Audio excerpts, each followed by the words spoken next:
Hello and welcome back. Today we've got another £200 worth of 10p's. We're going to have a hunt through looking for those elusive alphabet 10p's.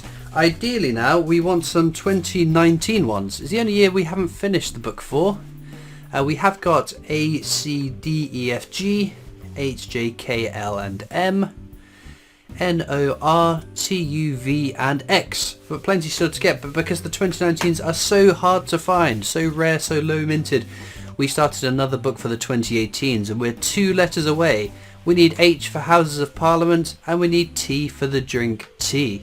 So let's get into these bags and see if we can find 1 or 2 or a bunch for this book as well.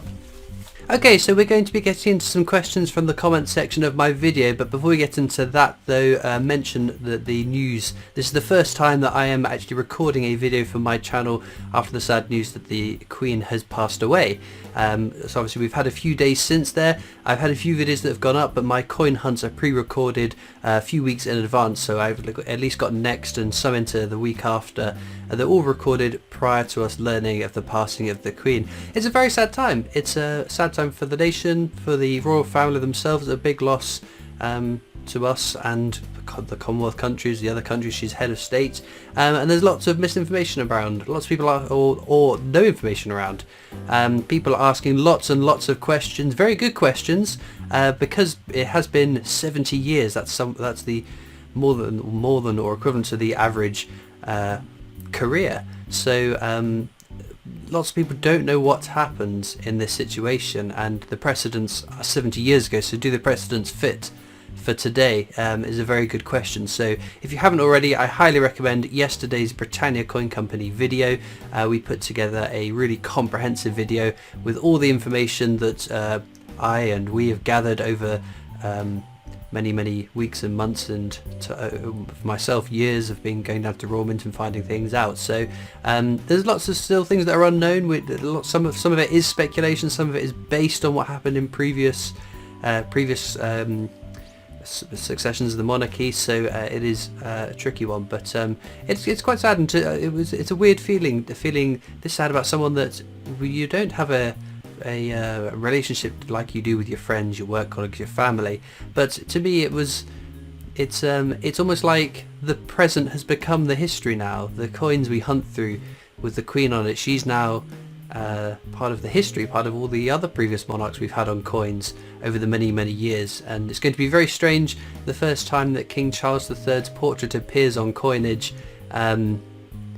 That's again, it's another part of the transition from one era to another, so it's a rather an odd situation at the moment. It's still it's obviously still very recent. As I said, the news is only a few days old now, but not that I think there's anyone left on the planet that hasn't heard it. So again, hopefully the Britannia Coin Company video will answer lots of questions, because I'm getting lots of questions from lots of people, all asking similar things. So hopefully that video will help answer those questions. But feel free to leave a comment there if there are more questions that you have. But no, I think that's all I think needs to be covered on the topic. Obviously we've got the potential for big changes in coinage coming soon. Obviously the main thing I would like to say, the current circulating coinage will continue circulating. They're not going to be actively withdrawn for any particular for the purpose of replacing it with a new monarch. Naturally coins get old, scratched, dinked. I think the average lifespan of a coin is expected to be up 30 to 40 years. So in 30 to 40 years time you'd expect a lot of them to have been withdrawn because they've been bashed around, beaten up or whatever. It's not like with the new pound coin when 2017 the old round pounds were withdrawn and replaced with a new design. It's not going to be like that at all. You'll just have both monarchs co-circulating together. So don't worry, our coins aren't going anywhere anytime soon.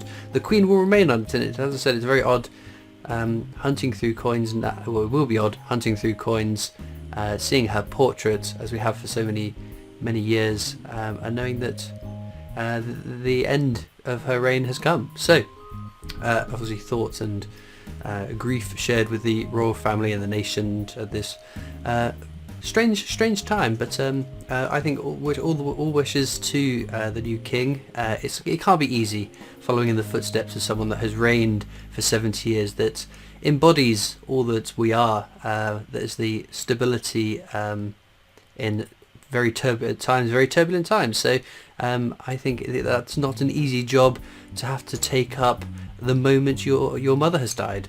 So I wish him all the best, and hope that he obviously has the right people around him. There's preparations and whatnots that have been in place for many years now, so I just hope that he can get on with what is now his job and his responsibility.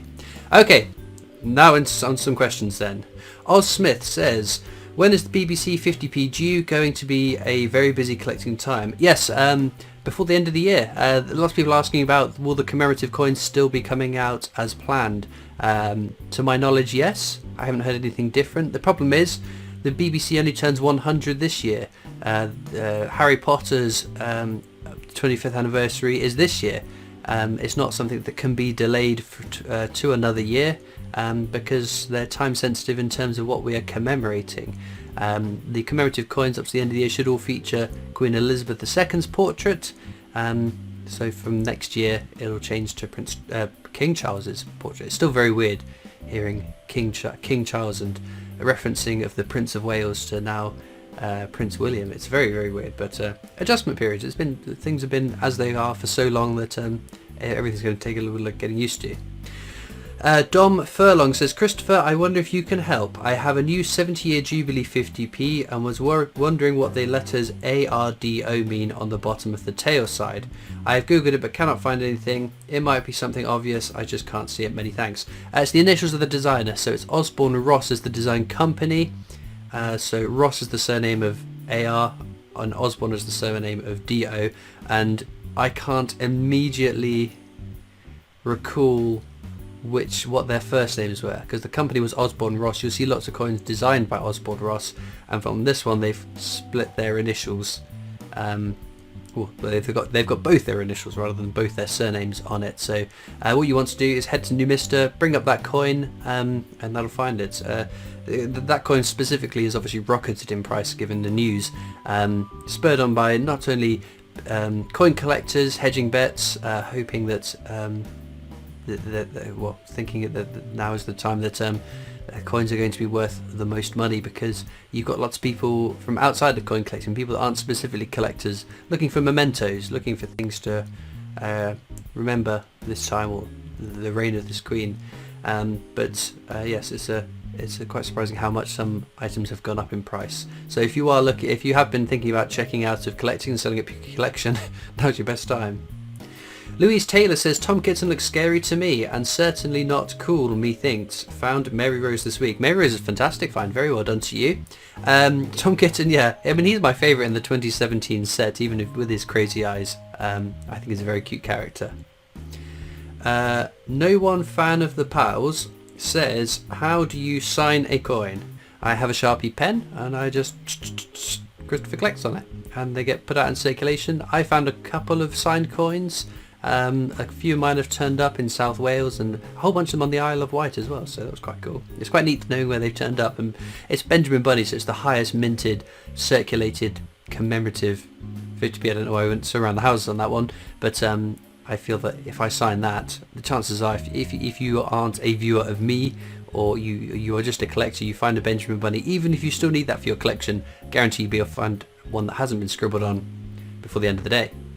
Dan's Modern Railways says, if you have too many Christopher Ironsides, why not sign them instead of the bunnies? Looks like I collect them. Looks like I keep them. Quite obvious, right? Andrew Stedman says, I doubted that a 2011 Shield was worth up to £30, but having checked on eBay, it's true. People do pay this sort of money. I'm resisting the urge to break open my 2011 annual set. Am I a bad collector? Don't get excited over the years, just designs, so Mrs. Tittlemouse is my winner. And not at all. So that's one thing I've spoken at length to with my colleagues, for example. Coin collecting is such a broad topic. There are so many different aspects of coin collecting, periods and eras and types of coins and whatnot. So you could you could put me in a room with someone who's got a real fascination with Roman coins, and I know so little about Roman coins I wouldn't be able to talk to them about Roman coins, and if they are not interested in modern coins, there's little on my end that they're going to have to talk to about. So obviously there'd be plenty of questions and information that I could ask, and I find pretty much every aspect of coin collecting fascinating and could listen to someone talk to about it. But if you are not interested in definitive coins, you're just interested in the commemoratives, then that totally makes sense to me, because as I said, I don't think there's many of us that will collect all and everything and enjoy every aspect of coin collecting. I think it's much easier to specialize. It's much cheaper to specialize, depending what you're specializing in, I guess. So no, I don't blame you for not liking the definitives if that's not your favorite thing about the collecting. One last question from Diamond Head. Says, hey Christopher, I'm from Blackpool and my mum has an ultra rare £2 coin. It's all silver. Not sure if the middle has been punched. I'm not sure if the middle has been punched for the hole, but she's not sure what to do. Would you be interested to meet? Would make a great video. My mum has also had a collection of other weird coins a booklet full. I mean, Blackpool is quite the trek from me, so I'd love to see a picture though. There are plenty of those that have been plated. There are because that is a very, very valuable error if it's a genuine one. So if that is the case, then well done to your mother, because that's a fantastic coin to have in her collection. But yeah, you'd want to get that authenticated. You can do that through the Royal Mint Museum. It does cost money. You have to send them. I think it's £20 the last time I checked, and they will verify that the coin is what it should be, and it's not just been plated, painted, whatever it happens to be, to fool someone into thinking that it is an ultra rare oddity. But I'd love to see a picture of it, so I have links down in the description to all my social medias, so you can send them to me on one of those, and I'll definitely take a look. But that being said, let's get back to the coins. There we go, our finds for today. Quite interesting. There's 50 cents from Singapore. Interesting Edward coin. This one I pulled out, it just looks too shiny. Might have been a previously proof one that's been broken out. It's just, you can see it's very mirrory finish on the plain fields on the coin. So one that I'm going to put in my oddities box. Two from Jersey. What years did we get? 2014, 1992. And then this one is my star find. Look at that. Isn't that a beauty? St Helena and the Ascension. It's not Islands, no, St Helena and Ascension. 1998, beautiful design, really cool. I like animals on coins, so that's a big tick from me on that one. But as ever, let me know in the comments what's your favourite coin from today's video. There are as ever links in the description, to my social medias, Facebook, Instagram, Twitter, TikTok, the new PO box you can write into, and of course the Britannia Coin Company, for whom I make videos as my day job, and if I didn't already mention it, my coin collecting Discord server too, because I can't remember if I did. Anyway, all that leaves me to do now is thank you so much for watching. I hope you've enjoyed, and I'll see you next time for more coins. Bye!